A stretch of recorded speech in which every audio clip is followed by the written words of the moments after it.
Hello everyone, my name is Polar. Welcome to our Instagram live. The topic of today is post-mortem, analyzing big crashes in crypto.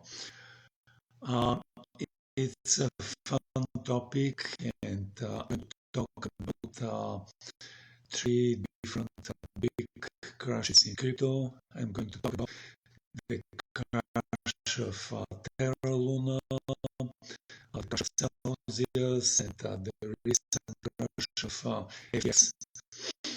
But before starting this event, I would like to introduce myself. I'm the founder of the project, building decentralized communication advertising platform. We're talking about decentralization. They mistakenly understand that it is about blockchains, and it is going to be about crypto. It is a very far truth. Basically, as a technology developer, I can tell you that decentralization and Web3 cannot be achieved by cryptocurrencies or like blockchain technology. Like blockchain technology is too cumbersome to be the driver of decentralization. I'm telling this as a technology developer who understands like blockchain technology, and we're looking beyond blockchain technology, past blockchain technology, for realizing decentralization with our own implementation of decentralization. And the essence of decentralization is direct communication from person to person without using servers. We have a decentralization software engine, and it allows, as I said, direct communication from person to person. We also have a blockchain instance, but just for our project, we have a cryptocurrency token, which is keeping the incentives for users to become part of our project, to refer people, to run network node or bridge, and to do advertising. Successful project depends on marketing, and we have been posting on multiple social networks, includes Instagram, Twitter, Telegram, TikTok, Reddit, Pinterest, LinkedIn. We're growing a community, and we're organizing events like this. If you're like attending social networks, you're welcome to come to our website, which is called Decentralized Web, Decentralized and Web altogether.org. On the bottom of every page, you can see our social networks. You can click on the one you prefer and join our group or channel in a specific social network. We are growing a big community on Telegram. So if you're on Telegram, you're welcome to come to our Telegram community. It is decentralized underscore Web3. Decentralized underscore Web3. And so we are planning to organize as many meetings as soon as next week, if next Wednesday or Thursday. This is going to be, I think, like I'm going to participate as the founder of the project, and people coming to this ask me anything and ask me questions on Telegram. The format of this is going to be by typing question and typing an answer. I mentioned the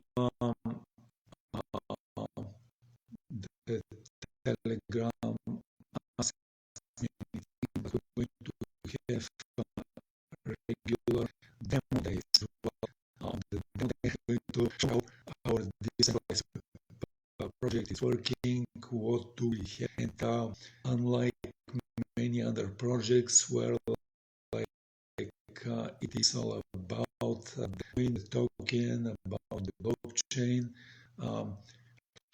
we actually have a lot to show. So this seminar program, there are menus like this sample advertising and so on and so on. A lot to show actually. So this timing is very different than the ordinary crypto projects. I can specify the ordinary crypto projects in the few categories of like decentralized finance or like NFTs or new types of blockchains or meme coins. So what we have is very, very different. So it is doing actual Web3 implementation and doing actual decentralization. Unlike the claims of decentralization, which are not going to be realized because they're based on a crypto token or they're based on a blockchain technology. So we have a real decentralization. But look forward, we have these educational events, like today's event happening on Instagram Live. Basically, yesterday we had an event on Twitter Space on the same topic, and if you did come to Twitter Space event,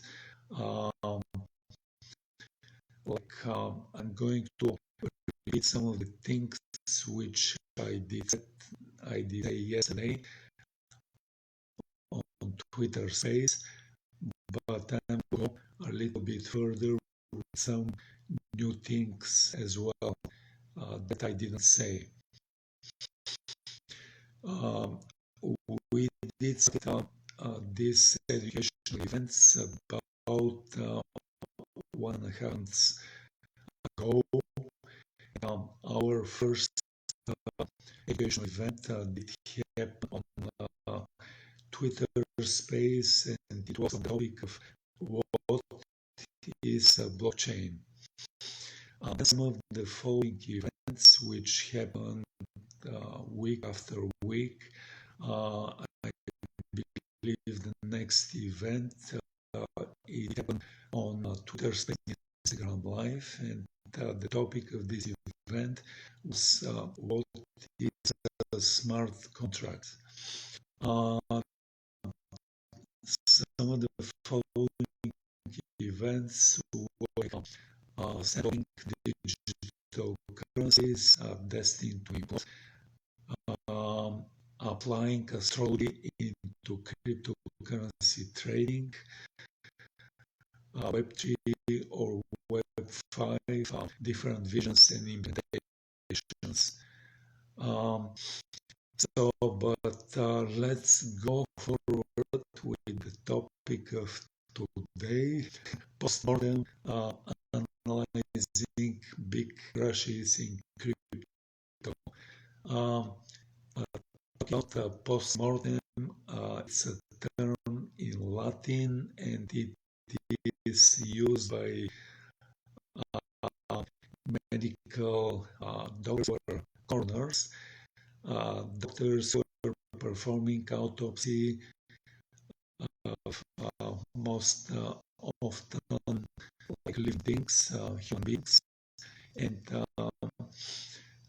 basically this type of medical doctors, they're analyzing the reason why some person or some living thing died.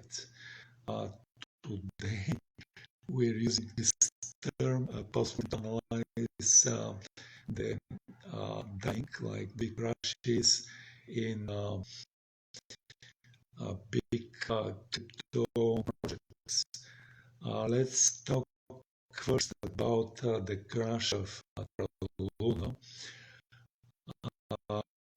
As you know, it did happen around June of this year, and like the project itself did start, I believe, in 2021, and the idea of the project was making an algorithmic coin, algorithmic stable coin, which has like one peg with the US dollar. This type of algorithmic coin, the project was called UST, and the project did make a second coin called Luna, and like the idea of the project described in the white paper was talking of an algorithm which is balancing the supply and demand of like UST, balancing it so that it is keeping stable, and like the balancing was done with issue of Luna or like burning of Luna, so that the price of UST is going to be stable and connected like 1-to-1 to US dollar. So like a little branching on the topic, like I mentioned that the current project I'm involved in is with decentralizing like the project called Decentralized Web, and it's about decentralizing decentralized communication and device platform. But the previous project I've been involved in was about automated cryptocurrency trading. This project did analyze the prices of cryptocurrencies by a program, and it did make decisions to trade by buying and selling cryptocurrencies, like it was making a prediction of a certain crypto coin or token going up or going down, and making a decision to buy or sell the coin. The prediction was made based on analysis of the price movement. Like doing analyzing like this, it did predict increase or decrease of the price, like a significant increase or decrease in the price, and like having realizing some certain gains to trading. Mentioning this because like reading about Terra Luna and their project and their white paper describing like analysis of buying and selling, I could tell right away after like getting the idea of the project or from the description in the article, I could tell that it is not going to right away. Why, why, why do I think it is, it wasn't meant to work? Uh, or do I think any future project with algorithmic stablecoin is not going to work? It's based on the same idea. Basically, the people entering the like entering the project, they were in the project with a crypto coin or a token. Most of the people, they put Bitcoin or Ethereum, and they bought either a Luna token, or they bought USD stablecoin. And the entering the project allow Terra Luna to create a significant amounts of crypto coins or tokens. I believe they had a very significant portfolio of Bitcoin, and it was used source of liquidity for the project, or they were collecting collecting this from people buying their Luna or USD. And like the project, this started in 2021, and at that time they have been a bull market, so the price of most of the coins and tokens, it kept going up and up. But around the middle of 2022, there have been significant drops in the price of most of the crypto coins and tokens. So I think the before crash of Terra Luna, price of Bitcoin did drop maybe 10 to 20%. And it's a very significant drop. So there are lots of hypotheses circulating on why the Terra Luna crashed, and most of the hypotheses and theories think that it was caused by one or few whales, one or few big holders, crypto, deciding to sell their coins or tokens, like either Luna or USD, and this did cause the crash of Terra Luna. Like it sounds like a conspiracy theory. It is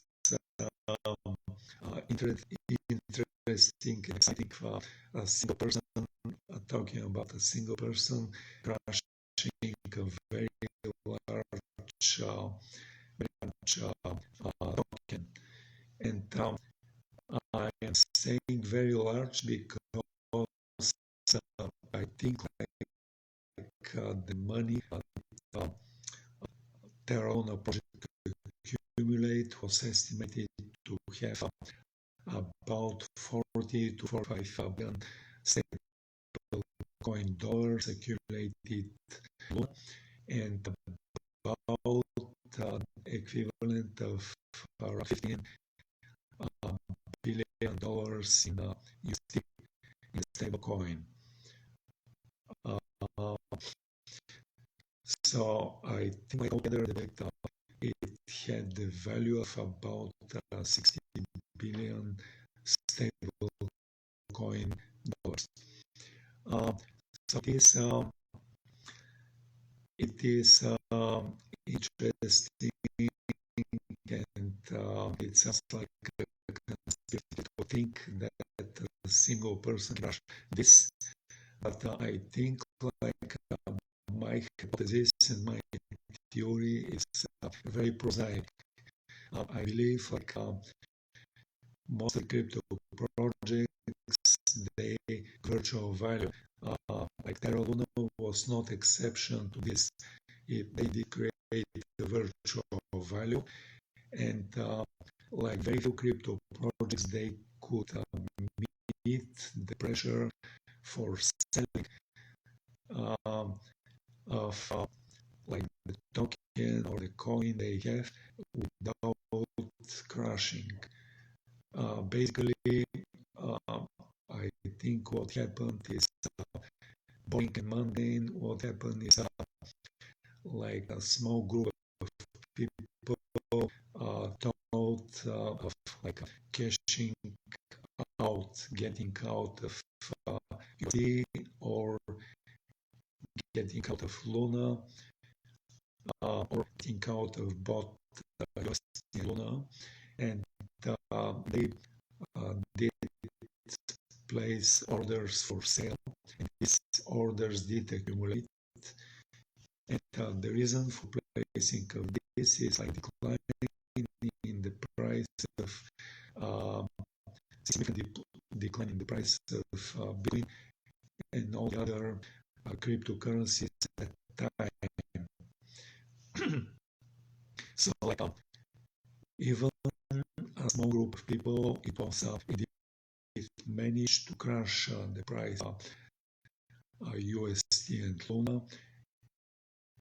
And as we know, like the Luna, it went down to zero, and essentially the project was put pricing, and the trading was put in hold because the price, like the USD pegged, the price went down, and the price of Luna went up as well. So the project did not trade anymore at like enormous amount of value, like as I said, maybe about 60 billion stable coin dollars was erased from the crypto market. Some saying erased, but it's not. It has not been entirely erased because I did read from articles that one of those of Terra Luna was accused of transferring like a significant amount of Bitcoin outside of the custody of the project. I think like the kind of project is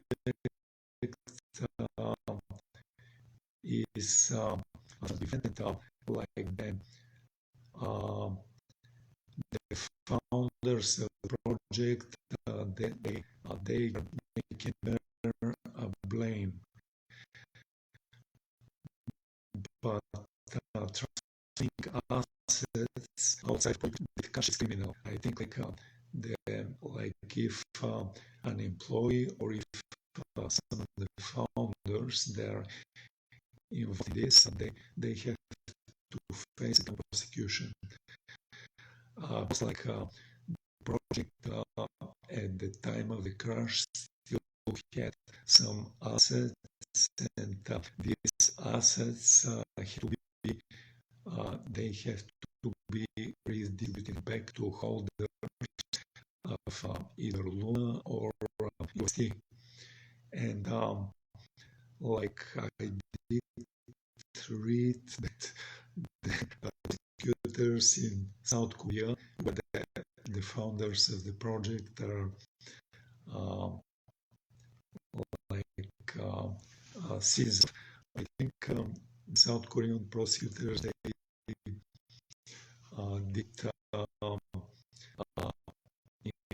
invite or they arrest one first. I believe his name is Du Kwon, and lots of other countries in the world they arrested for extradition and prosecution of uh, some of the founders of this project. But uh, enough talking about this. Like actually, I want to mention I did that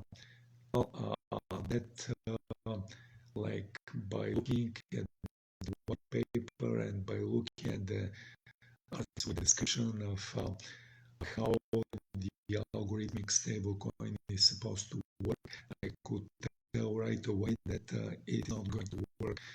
But let's think of exactly how an algorithmic stablecoin could be working. And so, like essentially an algorithmic coin which like collects okay, let me backtrack a little bit based on the previous presentations. I did tell you, the listeners, that basically there are two types of stablecoins. The first type, which was described in like the danger in stablecoin inflation. This type of stablecoins they collect fiat currency, they put fiat currency in the bank, and they issue a stablecoin like USDT or USDC is issued by Tether, and USDC is issued by Circle. So these two types of stablecoins are examples. The first type of stablecoin collects fiat currency in the bank and is issuing with USDT or USDC. And the second type of stablecoin, like DAI or some of the other Ethereum token-based stablecoins or other blockchain-based stablecoins, like, for example, there are USDC or USDT based on Polygon blockchain or based on Solana blockchain. This type of crypto coins or tokens, they could be based on people putting Ethereum or putting Bitcoin or putting some other coins or tokens and then getting the specific crypto coin. So going back to why the algorithmic coins do not work in the present way of and how could we make this type of stable coin going to work? In my personal opinion, based on my experience in the previous project with automated trading of cryptocurrencies, I could tell that somebody who is getting crypto coins tokens and offering a coin, they could make this stable coin working only through active trading in the cryptocurrencies they collected, trading in Bitcoin, in Ethereum, and all the other coins or tokens they did collect from people entering the project. They have to do active trading, so they compensate for that, like the coin or token going up or the token going down. Basically, what Terra Luna did is they were very happy when the price of Bitcoin went up because the value they collected did increase. But they did not compensate when the price Bitcoin went down, and so like that's probably the reason for the crash for the project when the price of Bitcoin went. They did not compensate for the drop of the price. People wanted to sell USD or Luna, and they crushed crushed the project. So the only way to make an algorithmic stablecoin work is through active trading with buying and selling of the initial cryptocurrency put into the project. So enough talking about the Terra Luna. Let's go for the second big crash. Let's talk about the crash of Celsius. The idea of Celsius was basically people were putting cryptocurrency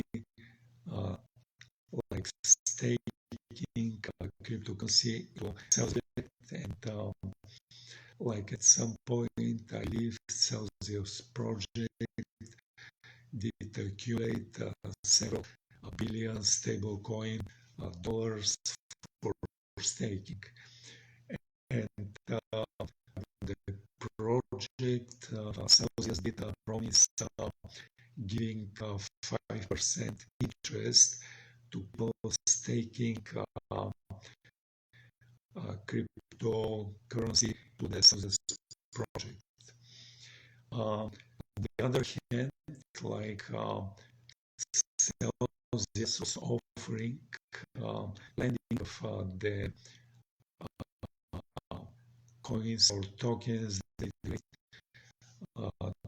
to other, like either individuals or large trading institutions like hedge funds or pension funds or like large professional traders. So for individuals, they require collecting 14% interest on loan, and they did require people getting a loan, putting significant collateral equivalent to maybe 1.5 times the amount borrowed in collateral. So on the other group of people, they were lending institutions like hedge funds, pension funds, professional traders. They were collecting 2% interest on loans and so putting collateral.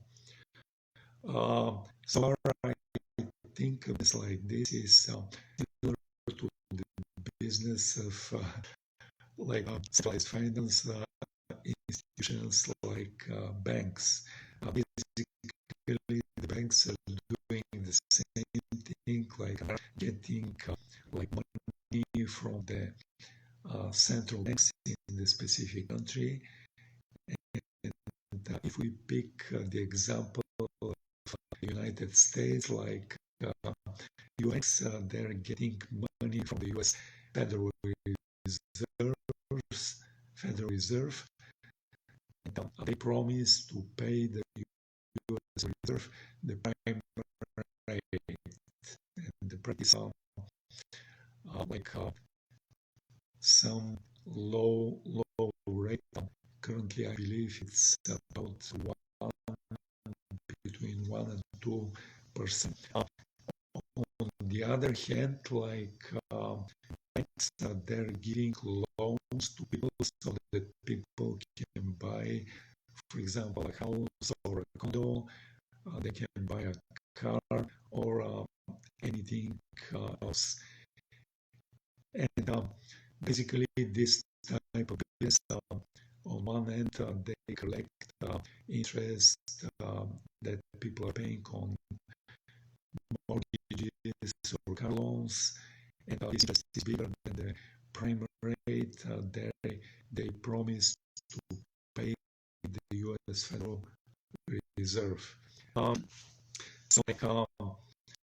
The difference between central finance done by banks and like this finance done by Celsius is that there was a big discrepancy in the amount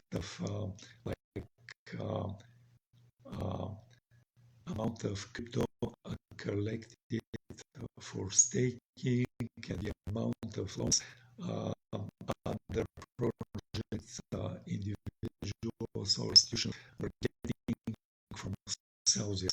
Basically, that is the staking of staking amount equivalent of $12 billion, and they were having loans from people in the amounts of hundreds of millions of dollars. So they did promise paying 5% on this several billion dollars, but they had only hundreds of million dollars issued in loans for people who were supposed to pay 14% interest, or institutions who were supposed to pay 8% interest. And basically this discrepancy between 5% on billions of dollars as a liability, and 8% or 14% on several $100 million as a liability. Basically, this eventually the project of Celsius. So I think they could operate as a pyramid scheme, and based on the people coming and think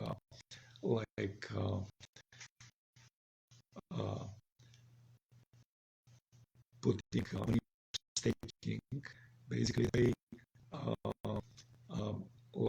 the interest for staking, but eventually they will be running out of money, and when people start selling, actually the project will meet the obligations to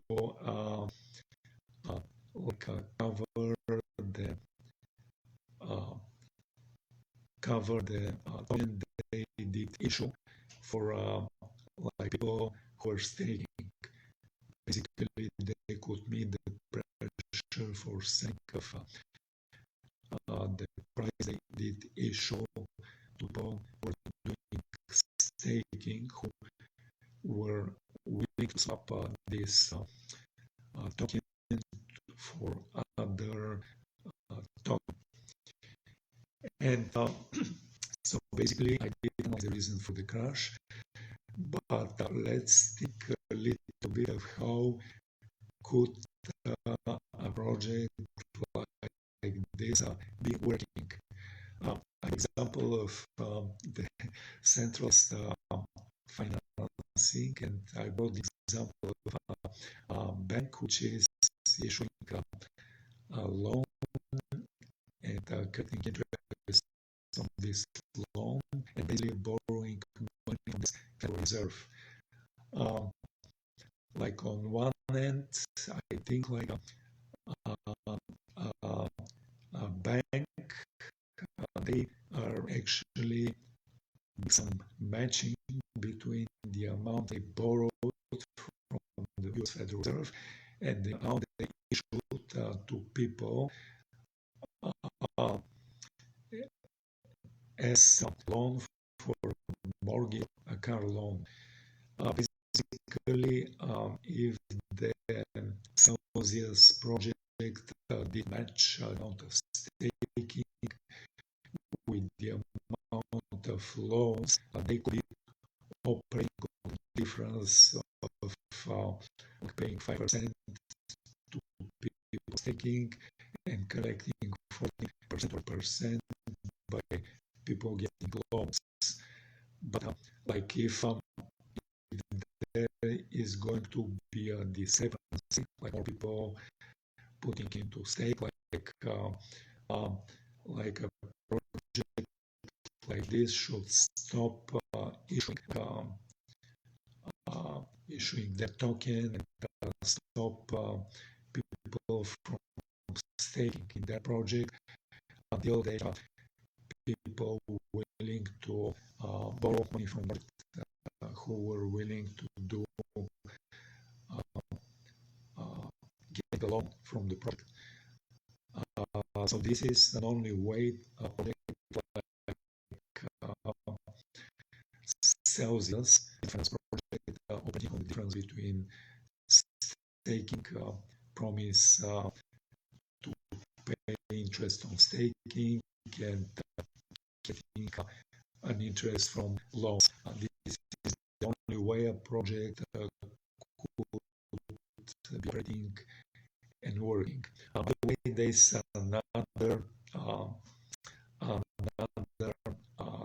like advantage of centralized finance, and the other advantage of centralized finance is that like if banks get in trouble by people putting loans from a bank and then not able to pay these loans and going into like foreclosure, for example, with like mortgage or repossession with a car loan. Like if a bank accumulates significant amount of this type of debt, like these mortgages or car loans, like big banks, they could plead the central banks for relief. And as we witness in the US, in the rest of the world, for central banks step up and get these performing loans from the portfolio banks. They put like on their portfolio, and then they gave it money. They gave this to the bank. Like that's the advantage of centralized finance, which decentralized finance do not have this advantage. Now, so in talking about the second project which did crash, but let's talk about the crash of FTX.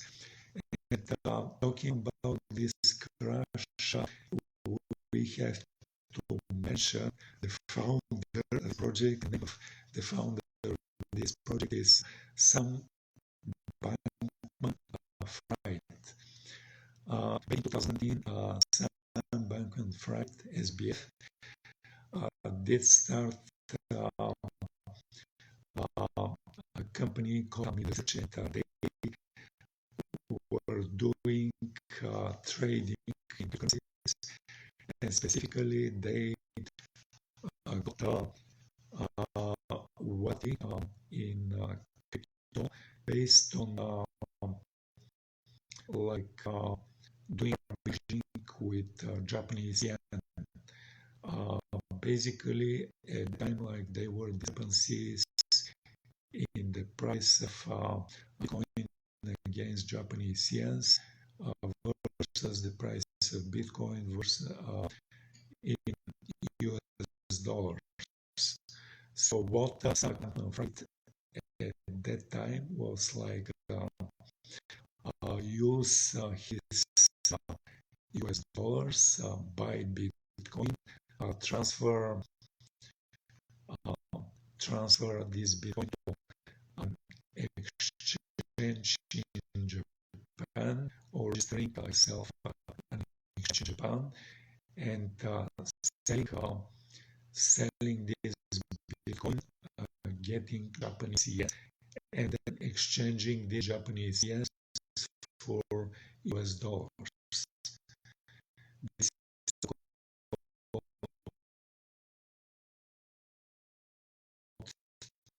trial and like finally at 10,070. Like from the FTX, this cryptocurrency there is basically there is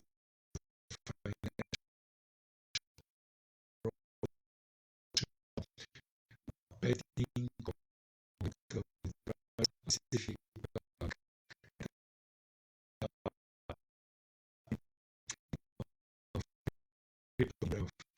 crypto they're betting going up or going down. Basically one type of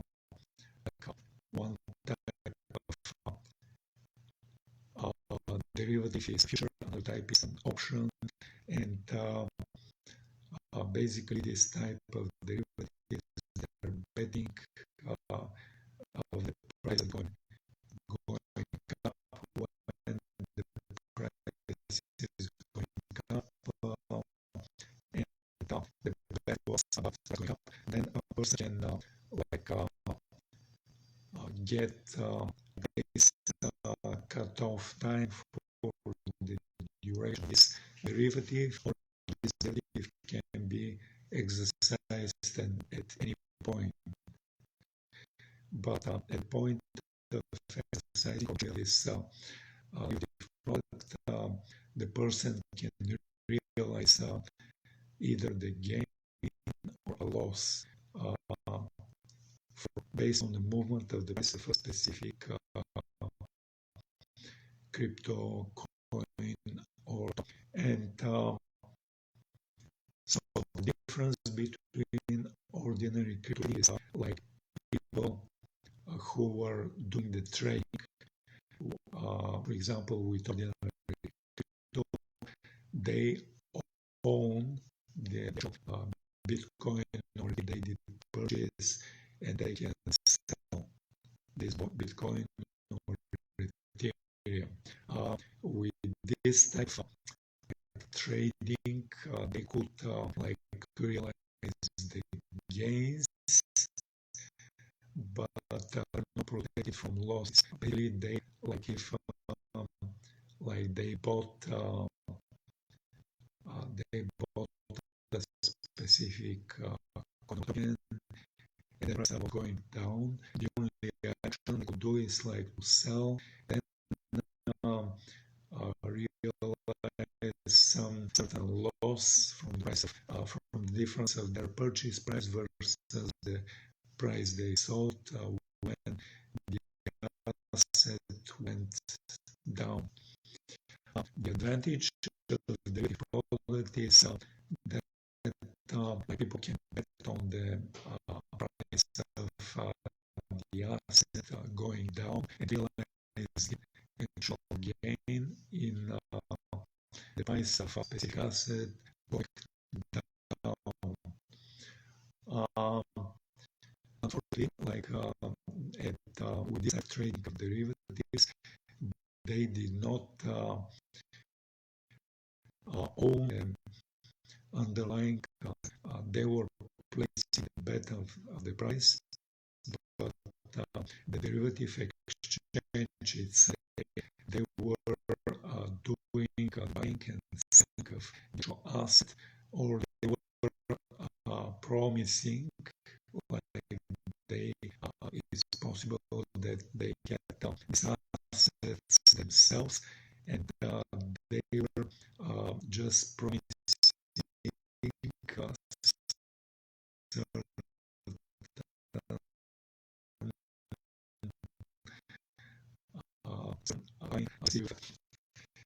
and so going forward with analyzing the type of crash of FTX, basically the entity called research was at some point disconnected from the Sam Bankman-Fried was an executive of FTX and asked about his relation with Alameda Research. He was the actual founder, but his claim was like he did not have a say in the opening Alameda Research, and FTX was essentially disconnected from Alameda Research, unrelated entity.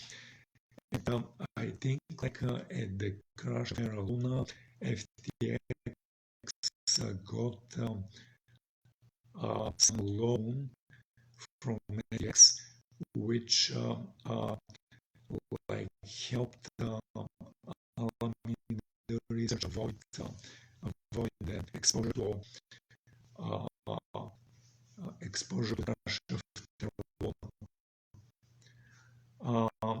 But I think like around September this year, like FTX did a second and very similar transfer to Alameda Research. They transferred the 170 million of like FTX tokens called FTD, and the amount of like this 170 million FTTs was equivalent of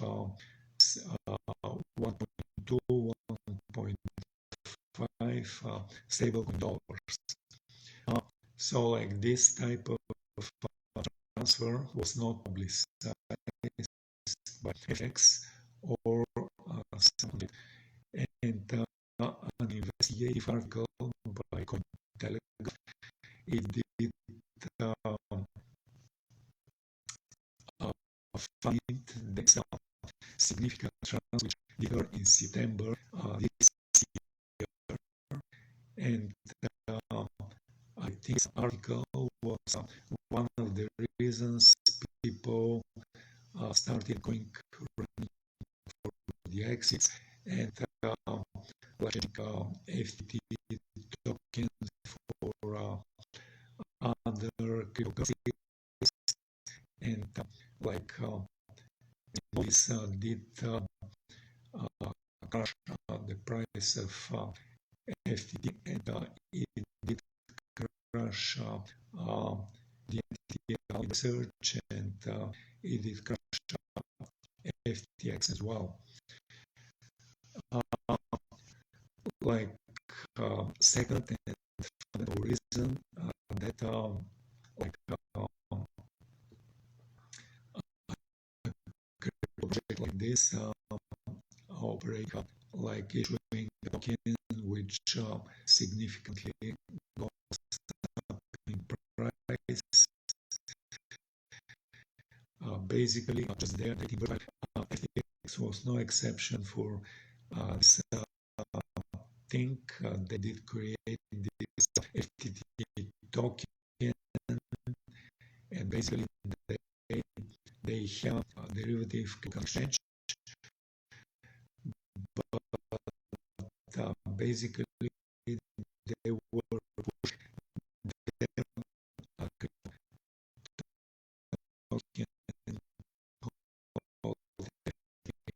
and this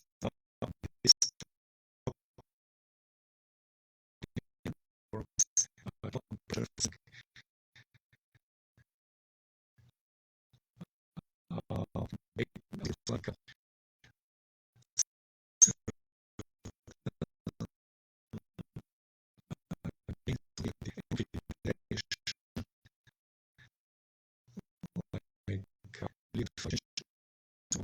like a percentage of trading. People trading who made their own bet, they were essentially liquidated, and FTX was the holdings of of traders. But going forward with the crash of FTX, like September 11, in 9 FTX finally of like their business, and so far, as I said, like it is unfortunate event, and like people who are doing,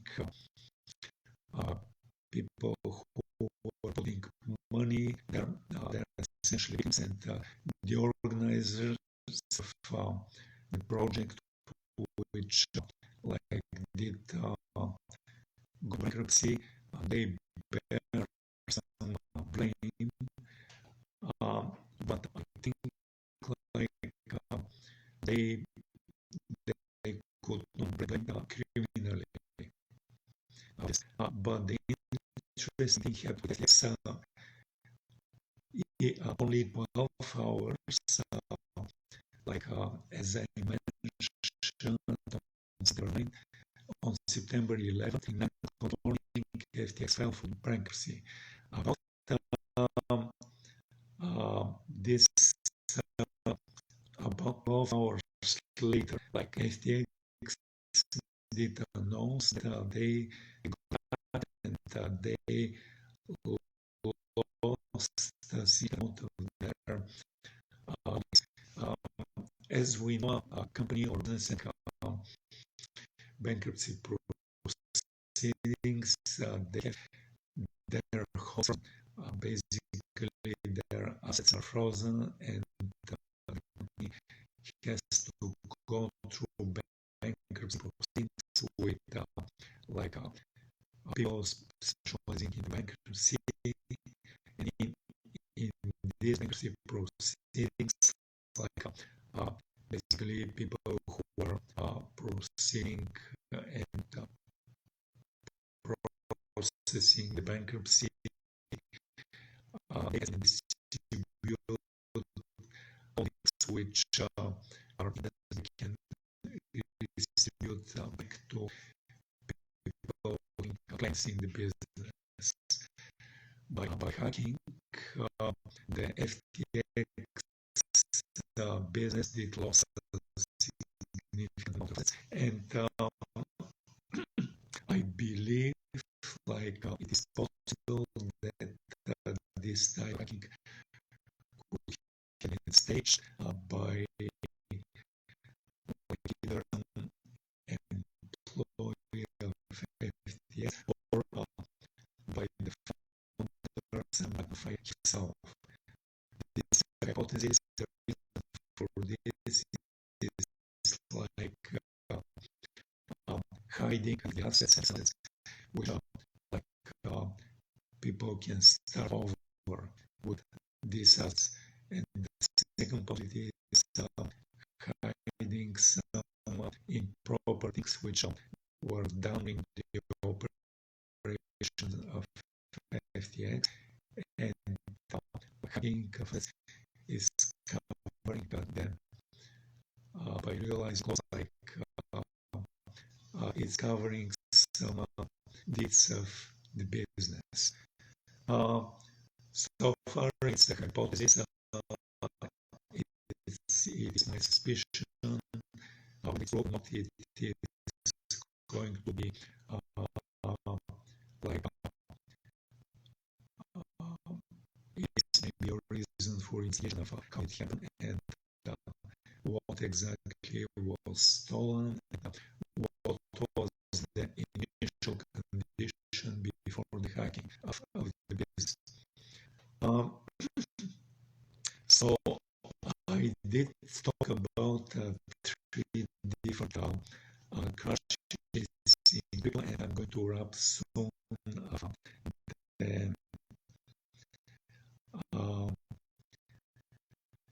my presentation. As I mentioned, I'm the founder of the Decentralized web project. And, like we're building a decentralized communication and decentralized forum. We have a software which does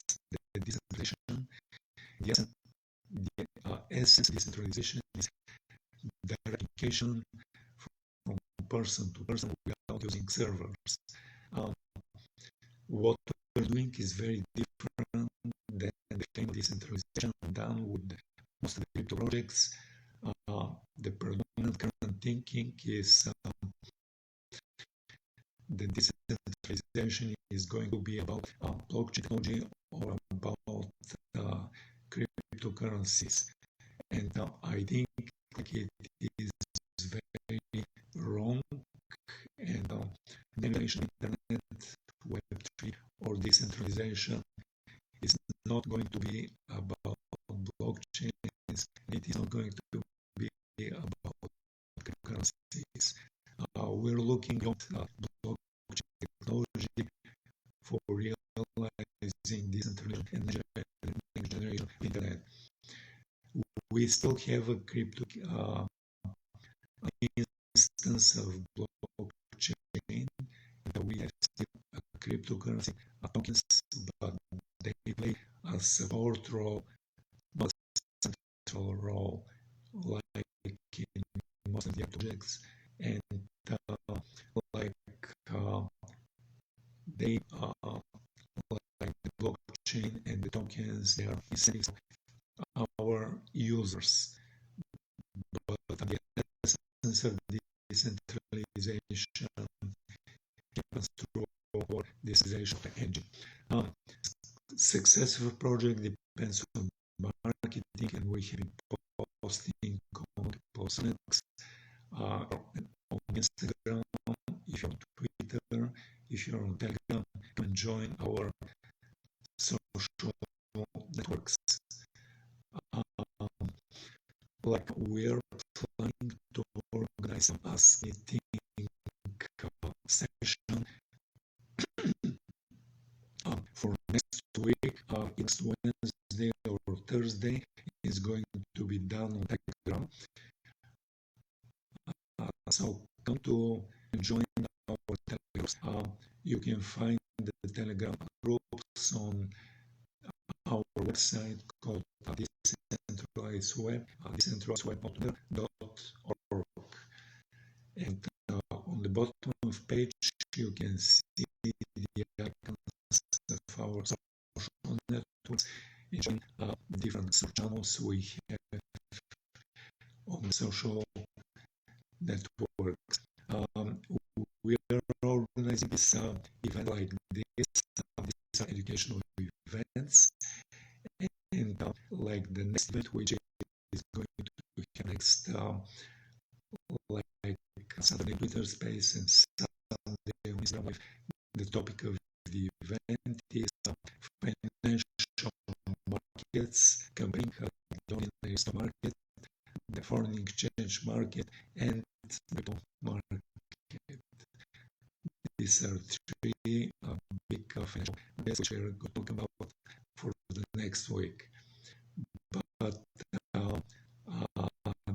this is going to be the end of my presentation. Once again, my name is Paul Arsov. I'm the founder of the Decentralized Web project. Come and join our community on our social networks, and can join our Ask Me Anything sessions, our demo days, and our events on Twitter Space, Instagram Live. Take care. Have a nice day. Connecting